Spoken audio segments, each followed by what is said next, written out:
dans le prochain épisode de Demain nous appartient. Tandis qu'une intervention vire au drame, Jules continue de semer la zizanie. En parallèle, Bart a une très mauvaise surprise.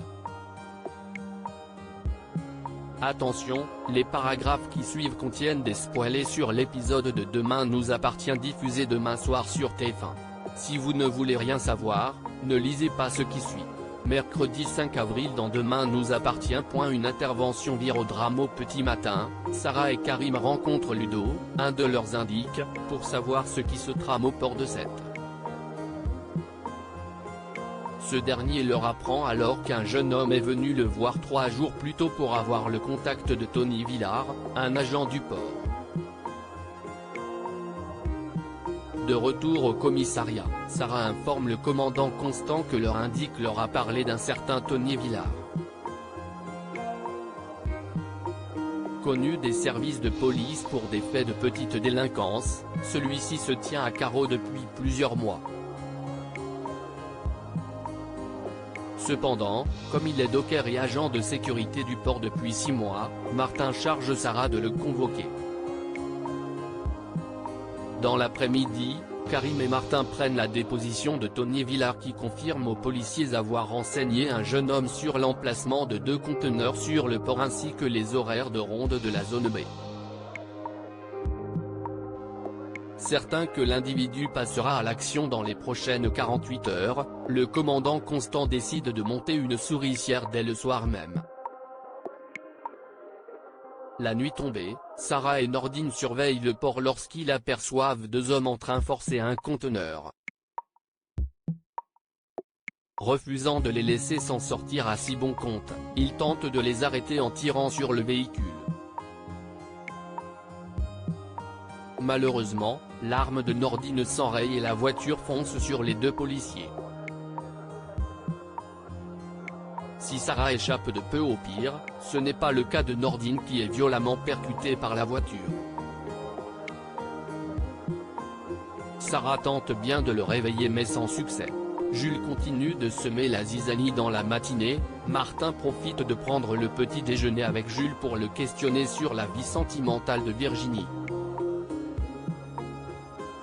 Pas vraiment au courant, Jules assure toutefois qu'elle va très bien.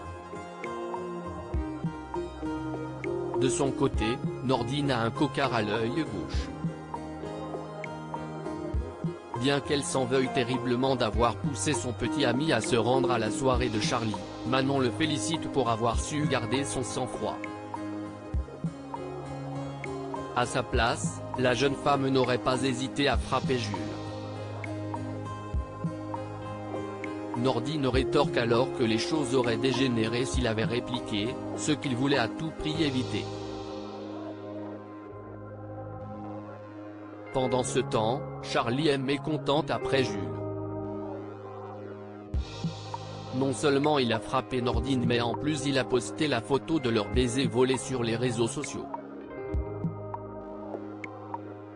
Le fils Corca est prêt à supprimer le cliché à condition qu'elle lui donne un véritable baiser.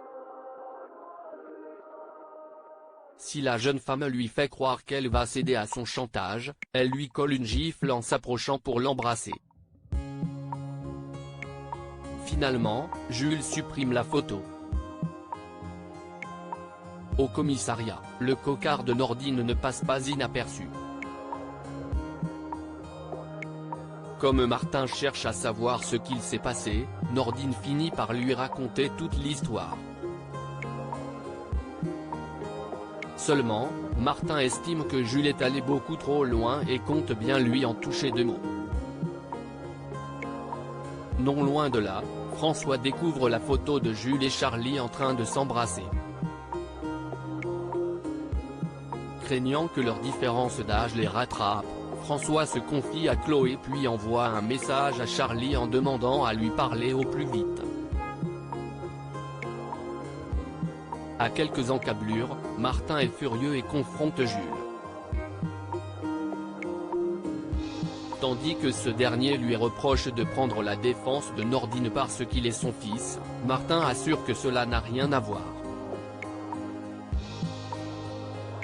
Selon lui, Ce n'est pas parce qu'il a un fils qu'il n'en a rien à faire de lui. De plus, le lien qu'ils ont ne s'effacera jamais. Bien qu'ils promettent d'être toujours là pour lui, Martin précise toutefois que cela abîmerait leur relation s'il continuait de s'en prendre aux gens qu'il aime. En entendant cela, Jules reste muet. En fin de journée, Charlie rejoint François dans sa chambre et lui présente ses excuses avant de certifier que ce baiser ne signifie rien. Se moquant de la photo, il la plaque contre le mur pour lui montrer ce qu'est un vrai baiser. Bart a une très mauvaise surprise et Bart a donné rendez-vous à Adèle au Spoon. Il essaie bien de lui parler de la fameuse photo sexy mais sans succès. En effet, le jeune homme perd ses mots et laisse tomber le sujet. Adèle lui montre alors la nouvelle série de croquis sur le thème du désir sur laquelle elle travaille actuellement. Lorsqu'elle voit Jordan et Judith arriver dans l'établissement, Adèle tombe immédiatement sous le charme du jeune homme et déclare qu'elle a très envie de dessiner son visage. Tandis qu'elle lui laisse son numéro de téléphone, Bart ne semble pas vraiment ravi. Bart a la tête ailleurs depuis le départ d'Adèle, ce qui n'a pas échappé à Mona qui croit que la jeune femme utilise le dessin comme technique de drague.